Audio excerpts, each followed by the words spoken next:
Good afternoon, good evening to all. My name is Pankaj Amin, President ASHRAE Bahrain Chapter and MP Chair for the year 2021. On behalf of ASHRAE Bahrain Chapter and BOG, I welcome all ASHRAE members and other participants from HVAC field covering design, engineering, sales, production, construction, facility, and energy management. ASHRAE Bahrain will conduct many more technical webinars on our own platform as well as jointly with regional chapters. We are glad to inform you that our new website is now live and our valued sponsors can advertise on website also. Please visit the website to get more information and detail about the ASHRAE and chapter activities. ASHRAE Bahrain chapter is now active on social media like Facebook, Instagram, LinkedIn, and YouTube. Thanks to our communication chair, Mr. Vinod. Special thanks and welcome to our technical presenter today, Mr. Saeed Al-Laham, Lead AP, PQP, PMP, CEM, a Strategic Account Leader at Trane Middle East to deliver the technical presentation on opportunities of energy efficiency improvement, air-cooled screw chillers, in collaboration with ASHRAE Bahrain Chapter. The webinar is sponsored by Bahrain Trading Agency and Trane Technologies, one of the leading manufacturers of HVAC equipment and controls in the world. Now I invite Mr. Shahbaz Salim, our CTCC co-chair, to brief about ASHRAE and introduce today's speaker. Over to Shahbaz. Thank you, Mr. Pankaj. I'm Shahbaz Salim, CTTC co-chair. I'll be taking you all through ASHRAE Code of Ethics.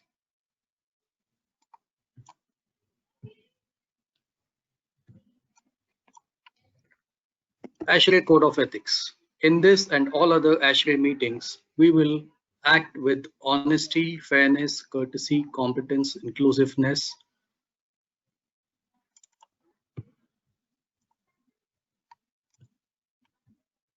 I'm sorry.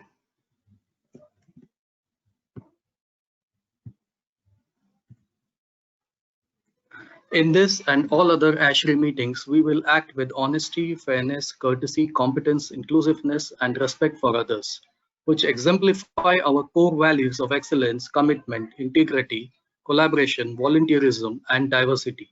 And we shall avoid all real or perceived conflicts of interest. In ASHRAE, under Research and Promotion Committee, we encourage all our attendees and all other members and non-members to support ASHRAE by voluntary contribution. Traditionally, Research and Promotion Committee was expanded 10 years ago to include support of education and ALI, endowed research through ASHRAE Foundation, Young Engineers ASHRAE programs, ASHRAE scholarships, and other general unrestricted fund. Research, the backbone of ASHRAE, remains the primary fund of the program with over $2 million raised for this program annually. We thank you for all our members for their continued commitment towards ASHRAE membership, and we encourage all our non-members and guests to join ASHRAE. There are various benefits of joining ASHRAE, where you will receive high performance building ASHRAE journal magazines, handbooks for members and associates. ASHRAE also gives you opportunity for learning and e-learning.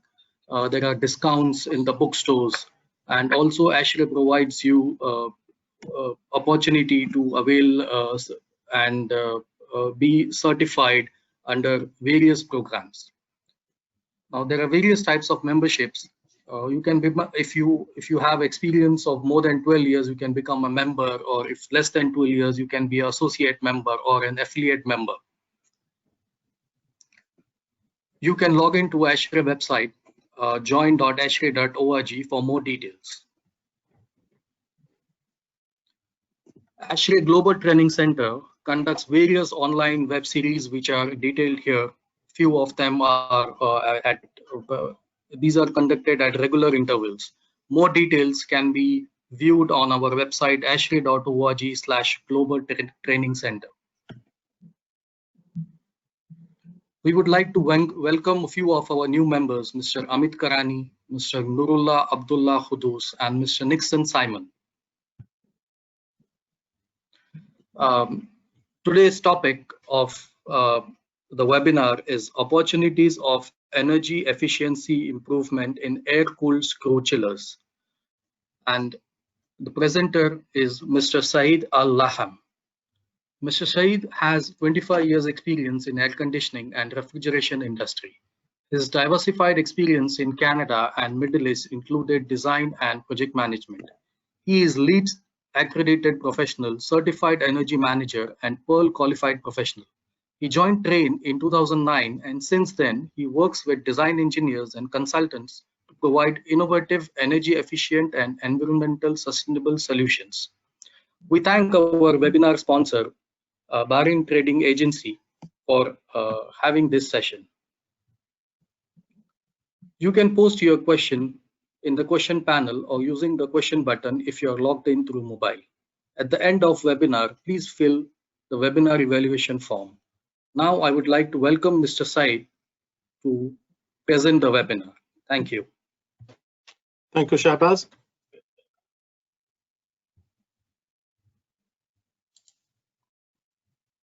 Thank you all for your time. Afternoon. Thanks to ASHRI Bahrain chapter for your leadership and for your efforts to arrange this webinar. I will turn off the camera and then we'll start the slides. I think now should be fine. All right. So is it okay? Yes, you can see my presentation right now. I am in the outline. Right?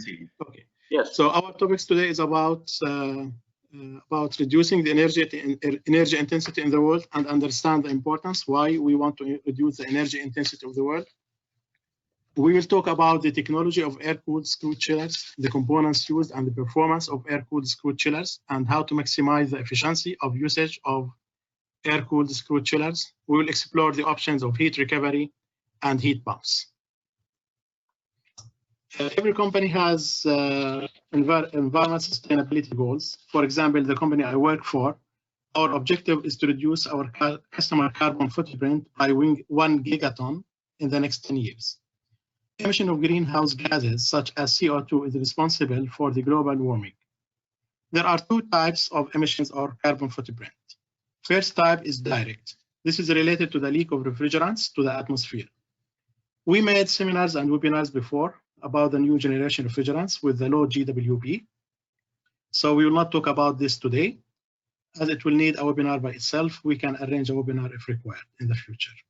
The second type is indirect emission, which is related to energy consumption coming from power generation plants. As an estimate, every kilowatt hour of power generation equals about 1.5 pounds of carbon dioxide.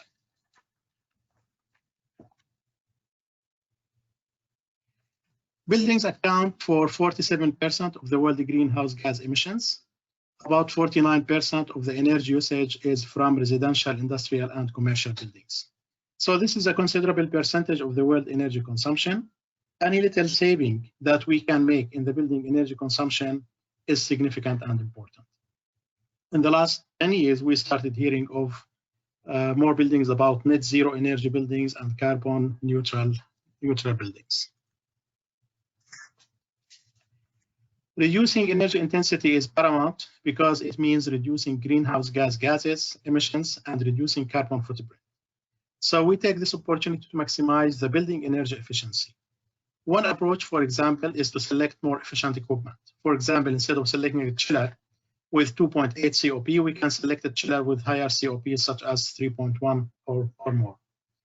But by the end of the day, this approach has limitation. Another approach is to have a holistic approach to the building by looking to the building systems and looking for relationship between the building systems. For example, if we look for the chilled water system and we look also to domestic hot water system or heating water system, instead of looking to them as separate systems, we can look to them as a holistic approach, and we see the opportunities of energy improvement. Rather than to think separate chillers plant, we can think now as energy plant of the chiller.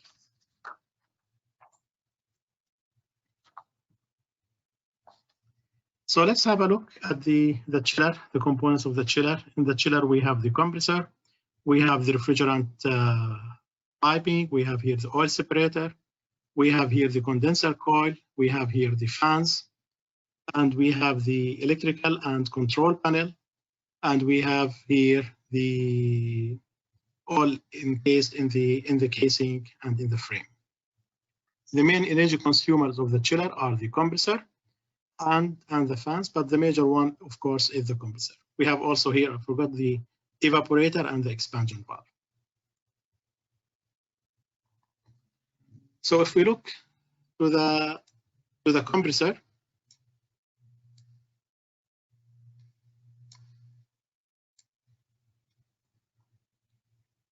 so in the compressor we have twin screw compressor here, as we see in the illustration here.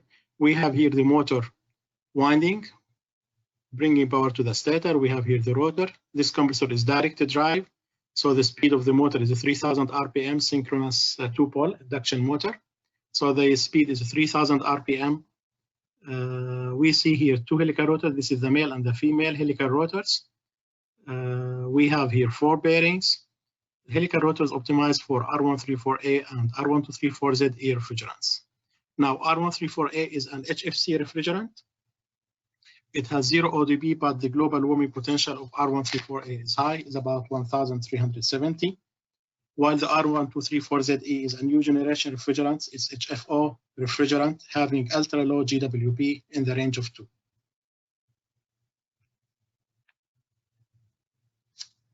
We see here the compressor is semi-hermetic. There are different types of the compressor building. There is hermetic, semi-hermetic, or the open type compressor. For example, the hermetic is a small size compressor that is used in small appliances such as refrigerator or small unitary AC. And the hermetic compressor, as you know, if it fails, we don't repair the compressor, we replace it by a new compressor. While the compressors in the chiller is big size compressors, we cannot afford replacing these compressors. So it must be semi-hermetic where we can open and repair the compressor if it happens. Suction gas cooled, as we see here, the refrigerant is coming back from the evaporator at low temperature, going through the refrigerant filter and providing cooling for the motor. Oil circulation differential pressure. The oil is leaving the compressor with the refrigerant. So we separate the oil from refrigerant in the oil separator, as we will see in the next slides. And the oil is returning to the compressor through the oil filter. Now, some other compressors will use an oil pump, typically a gear pump. But if the gear pump fails, the whole compressor stops. It is more reliable to use the differential pressure in the compressor to make the lubrication of the compressor.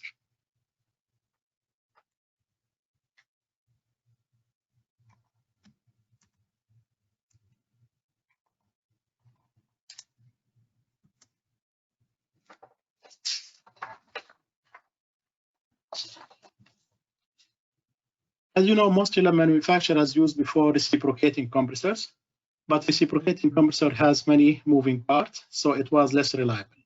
The less moving parts we have in the compressor, so we have less chance of failure, and we have a better reliability. There are 2 types of screw compressors available in the market. We have the twin screw, which is more common, and we have also single screw compressor, where we have 1 single screw and 2 gate rotor. We are concerned more with the twin screw compressor today. The twin screw compressor was evaluated long time ago in 50s, and it was found to be the most reliable and efficient compressor at that time. And somebody would wonder, like, why the compressor was not used before if it was found reliable long time ago. In that time, it was not feasible to manufacture the twin screw compressor because it needs complicated and fine machining using CNC machines. And as you remember, in 80s, there was a revolution in the computer world. So the usage of the CAD and CAM, computer-aided design and computer-aided manufacturing, facilitated and enabled machining of the helical rotors because it needs 4-axis CNC machining. So after that, if you remember, in 90s, twin screw compressor became commercialized in the market, and it became more popular, and it overtook the reciprocating compressors. As we see here, we have 2 helical rotors mounted on 4 roller type bearings sized for the lifetime of the compressor. The helical rotors that we see here are made from steel, so they are designed to live the whole lifetime of the chiller or the compressor without overhaul or wearing if it is maintained properly. We saw in the previous slide that the motor is two-pole induction motor, so the speed is 3000 RPM. And we see sometimes increasing the speed of the compressor, we can get more capacity of the compressor. But that will be on the account of the increased wear and tear between the rotors, and that will shorten the lifetime of the compressor. Now, for the capacity control of the chiller is designed to work at full load and part load. So the capacity control of the chiller controls the refrigerant flow. When we have less capacity, it means that we need to have less refrigerant flow in the refrigerant circuits. We have two systems. We have the primary, secondary, or the constant flow in the chiller, and we have also more increasing usage of the variable primary flow, where we see variable water flow rate on the chiller. It's becoming more common. So whatever the change in the retain water temperature, which will cause a change in the delta T between the design entering and leaving water temperature, or a change in the water flow rate of the chiller, it means that the chiller will change capacity based on the change on delta T or change in the water flow rate. So the microprocessor will control the refrigerant circuit to meet the required capacity. Now, chillers can have various number of compressors. It can have 2 compressors. It can have 3 or 4 compressors. So for the same capacity, when we have more number of compressors, microprocessor can stage or load or unload more number of compressors as per the required capacity. The second method, which is very common, is using the slide valve mechanism. In the past, this slide valve was having steps, and it's pilot operated by the microprocessor. With the advance in the control, the slide valve mechanism is becoming infinite capacity control. So it can control the capacity of every compressor from 100% to 25% of each compressor. Now, a slide valve is more efficient than other types of the capacity control at higher percentage loading of the compressor. Another method is using the variable speed drive on the compressor or the variable frequency drive. So by changing the speed of the compressor, you change the capacity of the refrigerant flow of the compressor. VSD or VFD is having good efficiency compared to the slide valve at the lower percentage load of the compressor, like 30% or 40%, while the slide valve mechanism is more efficient than VFD at higher percentage load of the compressor, like 70 or 80%. Also, in the past, most of the manufacturers used the AC condenser fan motors, which is the standard motor. Now we see more change to the EC condenser fan motors, which is electronic commutated motor. EC motor is more efficient than the standard AC motor, and also it's more capable of regulating the head pressure better for the compressor, also saving energy at the part load. So manufacturers are using various methods for the capacity control of the chiller. Irrespective of the method, as a customer, we are concerned about the performance of the chiller, which is the integrated part load, the IPLV. So we recommend to the consultants and engineers, instead of specifying a certain method for the capacity control, is to specify the required performance, which is the integrated part load, or the non-standard part load, the NPLV. As we mentioned in the previous slide, we have here the refrigerant, which is pumped by the twin screw. The oil is leaving the compressor along with the refrigerant, and we don't want the oil to leave. We want to bring the oil back. So we have here the oil separator. We have the refrigerant and oil mix coming to the oil separator. In the oil separator, the weight of the oil or the weight inertia of the oil will overcome the dynamic inertia of the refrigerant trying to carry the oil to the condenser. So here in the oil separator, the refrigerant will continue flowing to the condenser, and the oil will be collected here in the bottom. And because it's higher pressure, it will go back to the low pressure at the entrance for the rotors. Now, for the standard ambient applications, maybe the oil does not need cooling, but for high ambient applications such as the Gulf region, including Bahrain, high ambient kit, including oil cooling, will be required to make sure that oil have the safe temperature and viscosity at operation at all the times. Then we move to the condenser. The condenser is basically a coil and fan. In the coils, we have two types. We have traditionally used the copper tube aluminum fins, where the copper tubes are expanded in the aluminum fins. And in the last many years, we see change to the microchannel condenser, where it's all made from aluminum. There are pros and cons for each type. We will not talk about it today, but we can answer the differences about it later. As we mentioned in the fans, we used the standard AC type fan motors, and we see now increasing shift for the EC motors because it's more efficient than the AC motor, and it improves the overall part load performance of the chiller. The evaporator is basically a heat exchanger where the water is flowing in one side and the refrigerant is being evaporated, taking the energy from the water and providing cooling for the water. There are different types of the evaporators, like brazed plate heat exchanger. The one which is common in the screwed chillers are the shell and tube design, where we have a shell made from steel, tubes made from copper.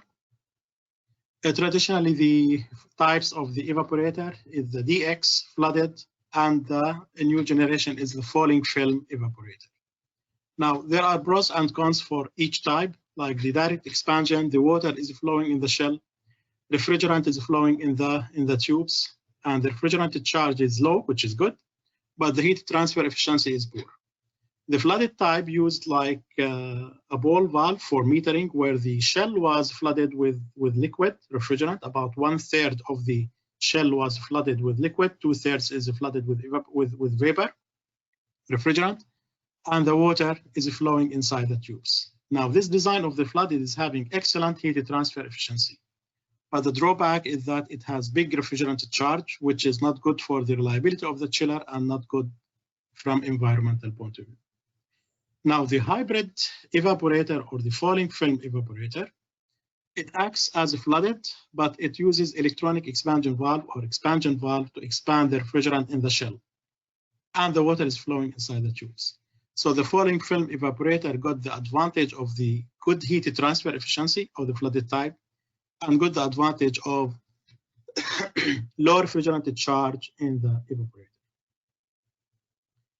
Now, with the evaporator, we have the expansion valve. Traditionally, manufacturers use the thermostatic expansion valve, the TXV valve, where we have here a needle to control the refrigerant flow. The refrigerant is coming from the condenser or liquid line with high pressure, which is solid liquid, and being expanded in the evaporator with the low pressure so that the refrigerant will evaporate and take the heat from the water in the evaporator. So we see here a needle and the seat and the plunger of the expansion valve. As we mentioned in the TXV valve in the past, there was a bulb which is connected to the suction line. That bulb was controlling the opening and closing of the expansion valve. But normally there was problems with the bulb with the right position, or there was some problems with the stability of operation of the TX valve. With the advancement in controls and using of the microprocessor, electronic expansion valve has become more widely used because it provides more stable and accurate control for the refrigerant flow. It has faster response to the change in the load, so it saves more energy. Finally, we come to the controls of the chiller. In the control of the chiller, we have the starter panel, we have the contactors, circuit breakers, fuses, and we have also the controller. So the controller is the brain of the chiller. It is a DDC where it stores the algorithms and intelligence and logic for controlling and operating the chiller. It controls the chiller operation to meet the set point chilled water temperature. It controls the fans, the compressor, the motors, electronic expansion valve, start loading and unloading of compressor. Also, the microprocessor provides the safety protection for the chiller, such as the antifreeze protection or phase imbalance for the power input for the compressors. And the microprocessor also has the interface with the operator, where the operator can make the settings, can view the data and trends and graphs, can view alarms, can view the reports of the operation about the chiller. And finally, the microprocessor should be able to communicate. It can communicate either with the chiller's plant manager or it can cooperate with the communicate with the building management system. So after we seeing the chiller component, we remember that the two main energy consumers in the chiller are the compressor, which is the main consumer, and next the fans. So now, after evaluating the components and technology of the chiller, we look to the chiller performance. The chiller performance here we look to the energy balance. We have electric power, which is consumed by the chiller. It provides energy, which is cooling, to meet the chilled water, to meet the cooling load. And the heat is being rejected to the ambient, so it's a wasted heat, so it's out of the equation. Energy efficiency is the cooling capacity divided by the power input, which is defining the full load energy efficiency of the chiller. Another metric which is also used to compare chiller to chiller is the integrated part load value, IPLV. The equation is 1% at point A, 42% weight at point B, and 45% point C and point D. Points A, B, C, D are defined as per HRI, which is 100% 95 ambient, 75, 80 Fahrenheit ambient, or 50% and 25%. There is more accurate metrics than IPLV, which is the NPLV, which is the non-standard part load value. But for comparing a chiller, IPLV can be used to compare chiller's performance. But to evaluate the annual energy consumption of chillers, more accurate tools need to be used to make energy modeling for the annual power consumption of the plant. Now, as we mentioned here, we have heat which is rejected to the ambient. Let's see here if this heat, instead of rejecting it to the ambient, if we use that heat for some useful purpose. For example, we can use it for domestic hot water, we can use it for heat recovery, for reheat in the AHUs, or for space heating, or for any other, let's say, process that needs heating. So as long as the heat energy is not wasted and it can be used, then we can maximize the energy efficiency of the chiller. So the total energy efficiency will equal the cooling capacity plus the heating capacity divided by the power input. There are two types of the partial heat heat recovery. The first type is partial heat recovery. In the partial heat recovery, we have here the evaporator, we have here the compressor. So the hot gas is leaving the compressor. It goes to the heat exchanger and then continues to the condenser and continue the expansion valve. So this is here the refrigerant circuit of the chiller. But this process is not a controlled process. We have here the heat exchanger and we have here the heating load. The maximum capacity that we can get here in heating is 25% of the cooling capacity of the chiller. So for example, if this chiller is providing 100 kilowatt of cooling, we can get heat recovery here for hot water, domestic hot water, or any other heating load about 25 kilowatts. This is here a comparison. We have here selection of an air-cooled chiller is giving 634 cooling capacity. Our input is 200 kilowatts, so the energy efficiency is 3.18. The chilled water 712. This chiller here is selected at 35 ambient. We can select it, of course, at 46, but we wanted to compare it also at nominal conditions with the partial heat recovery option. So when we have a partial heat recovery option, the cooling capacity is 630. We can get heating of 157 kilowatt. The power input is 205. Now the energy efficiency is 3.84. And this is selected with the chilled water at 712 and the hot water is 4045. So we see here improvement in the energy efficiency from 3.18 to 3.84. As we mentioned, this is not a significant one, but it will enable us. The other option is total heat recovery. The total heat recovery is a little bit more expensive option than the partial heat recovery, but it can recover more. It has here a three-way valve, and we have here parallel connection of the condenser or air-cooled condenser and the heat exchanger. So let's look to the refrigerant flow.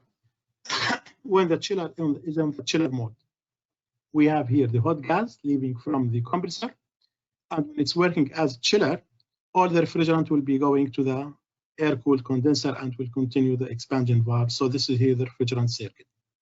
Now, When we have here demand for hot water in domestic hot water or space heating or reheat on AHUs, whatever the load is, the refrigerant will flow to the heat exchanger and all the heat will be rejected to the heat exchanger. And the refrigerant will continue to the expansion valve. We have here a check valve to ensure that the refrigerant is leaving either the condenser or heat exchanger is going back to the evaporator. So we can recover here more heat. If this chiller is giving about 100 kilowatt of cooling, we can recover here about 130 kilowatt of heating. And this is a control, so the chiller has two operation mode. So we can run the chiller as a chiller mode where it provides cooling only, or we can run it as a heat recovery mode where it provides heating and cooling in the same time. So let's make a comparison between air-cooled chiller and between air-cooled chiller with a total heat recovery option. So it's the same chiller that we have seen before, which is a conventional air-cooled chiller. And if this chiller is with total heat rejection, we have capacity of 615 cooling. We have cooling capacity here 573 when it's running as heat recovery mode. And the heating captured is 752 kilowatt. So we see here now the total energy efficiency improved to 7.1. So this is here double the energy efficiency. So we double the energy efficiency of the chiller. And this is here selected at 712 chilled water temperature and 4045. So let's look now to an example.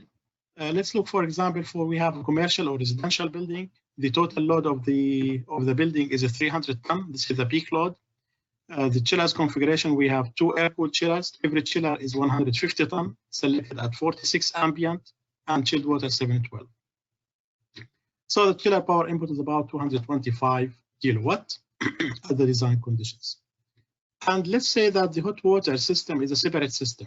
The hot water for the building, domestic hot water, is coming from electric calorifier or boiler or a separate heating system. And it is estimated that in the wintertime we have less requirements of heating for hot water, not more than 250 kilowatt, while we need more hot water load in the wintertime, like 500 kilowatt. So now the chiller which is running, two chillers are running in the summertime to meet 300 ton, most likely for a weather conditions such as in the Gulf, such as in Bahrain. In the wintertime, we'll also need cooling. So maybe we'll need, let's say, about 100 ton of cooling in the wintertime. And we will need about 500 kilowatt in the winter time for domestic hot water. So in the winter time, and even also in the summertime, there is area of overlap where we can get both cooling and heating from the chiller in the same time. So if we selected here a chiller with partial heat recovery, we can save about 60 kilowatt of the 500 kilowatt. If we select, this is here based on the winter time. So in the winter time, we assume one chiller will be off because we will need only 100 ton in the winter time. And this chiller, which is 150 ton, will be running at the part load, giving only 100 ton. So when this chiller is running only with 100 ton, we can recover 60 kilowatt. So this will be the minimum heating that we can get. The more we can get cooling, we can get more heating also of the chiller, but this is here as minimum. Now, another option, if the chiller is selected with total heat recovery, when the chiller is running with 100 ton cooling capacity in the winter time, it will give 375 kilowatt of heating. So this will make saving. Instead of using more electricity, we can make saving. Further heating can come from the electric calorifier or solar heating to increase the temperatures further. Now, the heat recovery provides excellent solution, but it does not provide very high hot water temperatures. Normally, the storage temperature is in the range of 60 or above to prevent Legionella. So maybe we will look also for solutions to increase the temperature even further. So we will look to the heat pumps. Now, the domestic hot water systems, we can classify it by the energy source. This can be by fossil or solid fuels, such as gas boilers. It can be by electricity, such as electric calorifier. Now, we know that for every 1 kilowatt of electricity in heating, we get 1 kilowatt of thermal energy. And there are, of course, other types, such as the solar, where we get heating from the solar. Solar is excellent solution, but sometimes we have limited roof space to install more solar heaters. And also sun is not available all the time. Sometimes we have limitation of shading from other buildings near the building. So as long as possibility to use the solar heating, it's excellent, but sometimes there are limitations. Now we see increasing demand for using of heat pumps for providing hot water, for domestic hot water, especially in hospitals and hotels, because there is big demand for hot water. And the heat pumps is more efficient compared to electric heat pumps, because of every 1 kilowatt of electricity consumed, we can provide about 3 kilowatt of thermal energy. Heat pumps can be classified by the source of heat. It can be air source or water source heat pump. So we have here an example where we are using the heat pump. So we have here the same example before, where we have here 2 chillers, and instead of using heat recovery, we are using here a heat pump. And in this configuration, we have here the side stream configuration. This is here the decoupler. So we put here a heat pump, which is ahead of the coupler. So the return water temperature is 12. And we have here a heat pump.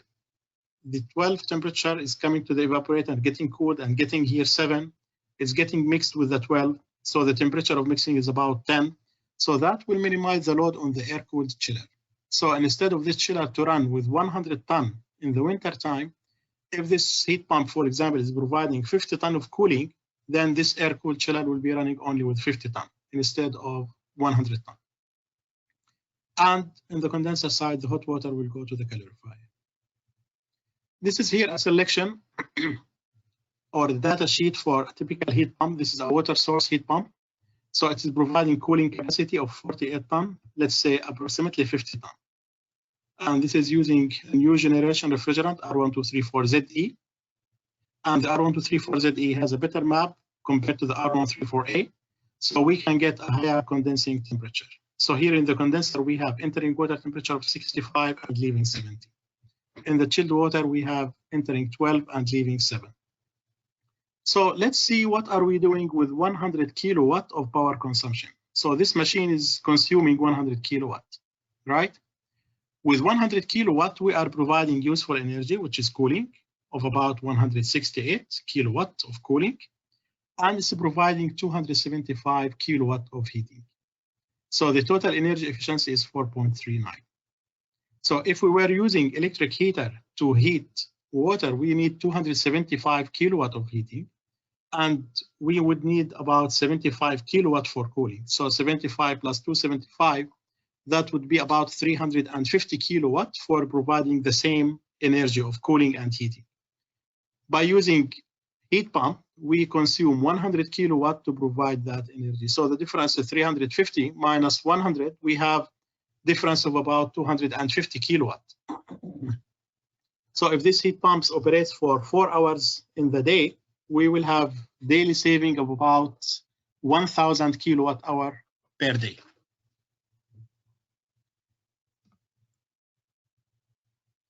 So the heat pumps can be used in modular and scalable configuration to allow better control, so that when you have modular configuration of the heat pumps, that will optimize the energy efficiency of the plant. As we mentioned earlier, using heat pumps and the chillers together as combined system improve the overall efficiency. As we said, we see now a shift in thinking. Instead of thinking chillers plant separate and thinking hot water system separate, we are thinking now as energy plant to provide cooling and heating as useful energy. Using heat pumps is not limited for air-cooled screw chillers also. It can be used also with water-cooled chillers configuration. For example, here, if we have a hotel and the peak load is 1,500 ton, every chiller is 500 ton, and all the heat is rejected to the cooling towers here. So in the winter time, we expect, let's say, 2 chillers to be off and 1 chiller 500 ton to be running at the part-time in the winter time. If we select these chillers with heat pumps, So as we mentioned, in the winter time, 2 chillers will be off, and this chiller will be rejecting the heat.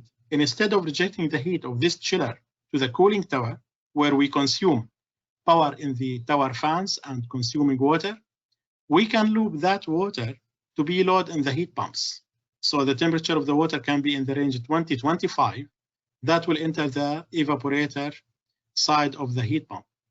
And in the condenser side, we can achieve very high water temperature like 70-75. By doing this, we save the energy which would be needed for providing the hot water. We save the energy of the cooling towers, and we save the water consumption also in the cooling towers. And also, this can provide a lower water temperature for the condenser and can improve either the energy efficiency even of the water-cooled chiller if it was running by cooling tower. So there are many examples how we can loop the heat pumps and heat recovery for more energy efficiency.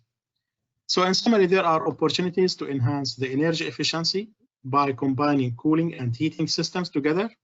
Rather than thinking chillers plant, we think energy plant now, where we can find these opportunities.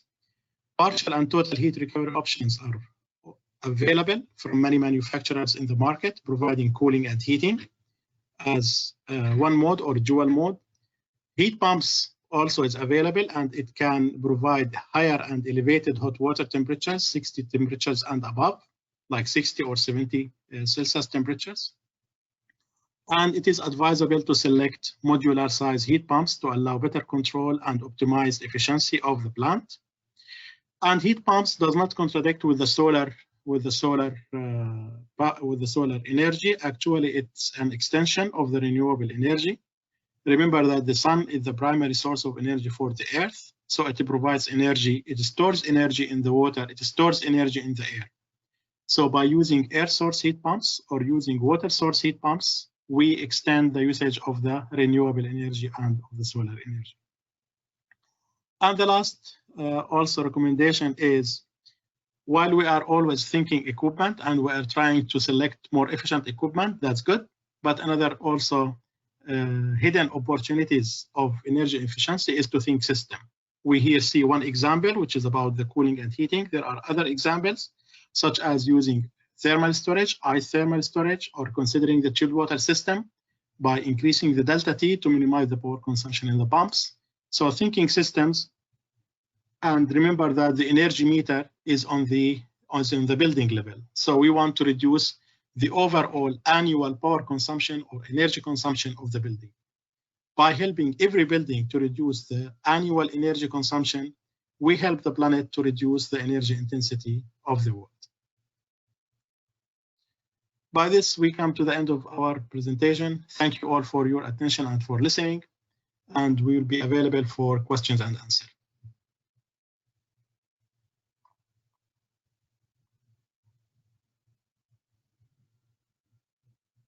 Thank you for your presentation. We have one question from Mr. Syed.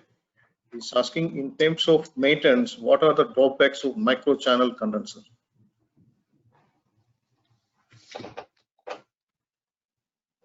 For the microchannel, the maintenance compared to the copper tube aluminum fins. Copper tube aluminum fins is considered more tight compared to the microchannel.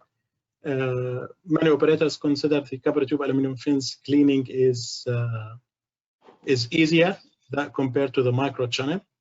On the other hand, microchannel is considered more efficient from heat transfer point of view, and also it uses less refrigerant charge per the chiller compared to the copper tube aluminum fins.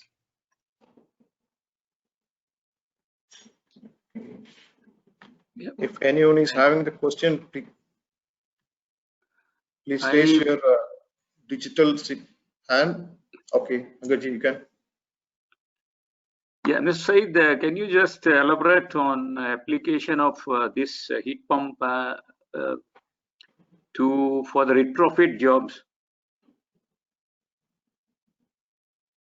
For retrofit jobs, yes, it's a existing building.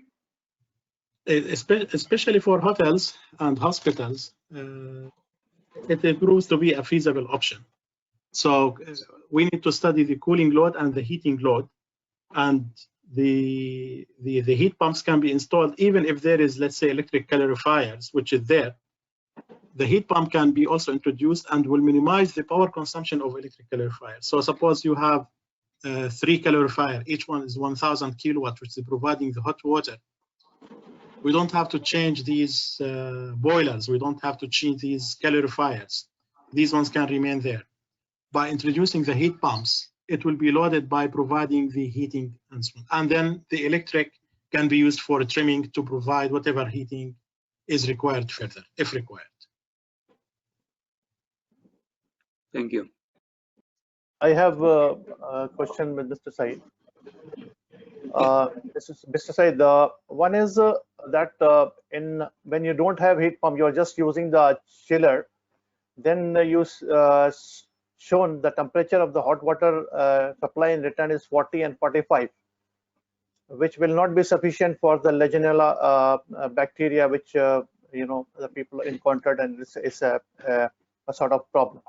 Secondly, the consumption in like office buildings is much lower for hot water. It's very minimal, not like that 250 kilowatt or 500 kilowatts. So in such scenarios, what are the other energy savings opportunities? Yeah. As I mentioned, like heat recovery can provide preheating, and the remaining can be done by the electric heater or by the boiler or by solar to provide higher heat temperature in the case of heat recovery. Or either you can even cascade the heat recovery for heat pump. So the heat recovery can be heated further to temperatures which is above than 65 or above than 60 by the heat pumps if required. For residential buildings, I see that many times it's not, even though it's applicable if there is central hot water system. But we see in many cases that the residential building, they have decentralized hot water. I mean, like for every apartment, they will have their own their hot water system. So it's not a centralized.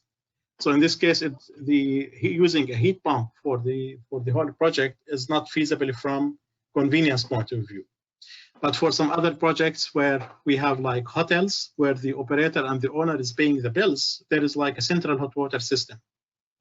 There is a demand for hot water system. So the heat pump here is, or heat recovery is a good investment. Another example is a hospital.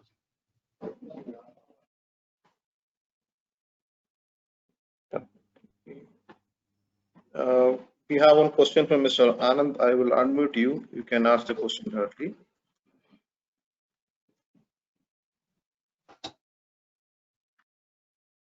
Yes, Mr. Anand.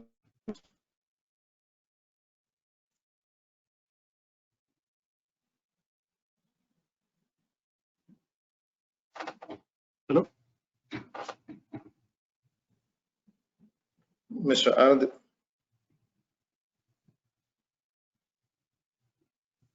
I think he's having some problem. I will read the question. Is asking capacity control by slide valve and VSD. Yeah.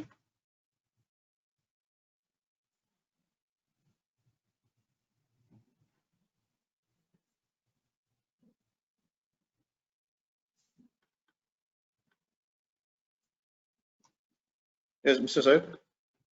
Sorry, again, the question, I did not hear. Is asking how the capacity control can be done by the side valve and VSD. You mean by both, by combination of both, or by one of them, or? The question is not clear. Okay, so for the slide valve is a kind of valve which is installed at the discharge of the compressor port, and this valve is operated by the microprocessor. It opens and closes as any valve, controlling the refrigerant flow. So the more we close it, it means that we minimize the refrigerant flow. It means that we minimize the capacity of the compressor. The more it is opened, it means that we have more refrigerant flow, so we have more capacity of the compressor. For the VSD or the VFD, it changes the speed of the motor. So for example, at full load, the frequency is 50 hertz. So at 50 hertz, the speed is 3000 RPM, which is providing a certain capacity. At part load, the VFD will start giving, for example, 30 or 40 hertz, which is minimizing the RPM of the compressor from 3000 RPM to 2000 RPM. When you have less RPM, you have less refrigerant flow of the compressor, so you have less capacity of the chiller. Okay. Next question is from Mr. George. He's asking, what is estimated initial cost difference when we are installed just a normal chiller and the chiller integrated with the heat pump? I think with the partial heat recovery, it's in the range maybe of 5 or 10%. With the total heat recovery, I think it's in the range of about 30% of the chiller alone. Okay. Next question is from Mr. Nadeem. He's asking, micro channel type or copper aluminum condenser coil are more efficient, which have more life? Microchannel is more efficient from heat transfer point of view. If we compare coil to coil, the microchannel is more energy efficient compared to the copper tube aluminum. Okay. Next question is from Mr. Dr. Ayman. He's asking, do you have any case study about energy saving with the M&V plan? Yes, we have some. We can share with you some case studies for that. We have more questions are there, but time limitation is there, so we will reply all the questions through email. And handing over to Mr. Farhan, giving the vote of thanks. Mr. Pankaj, you are about to say something? No, Adil wanted to ask one question, I think. Mr. Adil, please. I think you unmute yourself. If time is not there, then it's okay. We can go ahead. No. You can go ahead, Adil. Now, my question was regarding the installation of the adiabatic kits on the chillers to improve the efficiencies. So, what's your opinion on that? On the installation of the adiabatic kits, what are the advantages or the disadvantages? The adiabatic, which means like the net, and there is like sprinklers of water where it sprays the water on the net, so that it minimizes the entering water temperature. Yeah, I think yes. I believe this has been used in a few projects, especially like in climates where there is like high ambient temperatures. So sometimes you have temperature which is very high during the summertime. So the drawback is that it's using water, right? So if you are using water, it means that you are using water and that water is gone, right? But the advantage is that it works on reducing the entering water temperature of the condenser. So the condenser pressure will be less. So the compressor will see a lower condensing pressure. So it will minimize the energy consumption of the compressors. And we saw some cases like where it was really actually a solution. It was a mandatory solution to improve the efficiency. So if the improvement in the efficiency and the energy consumption is significant and important, it outweighs the disadvantage of using water and wasting water.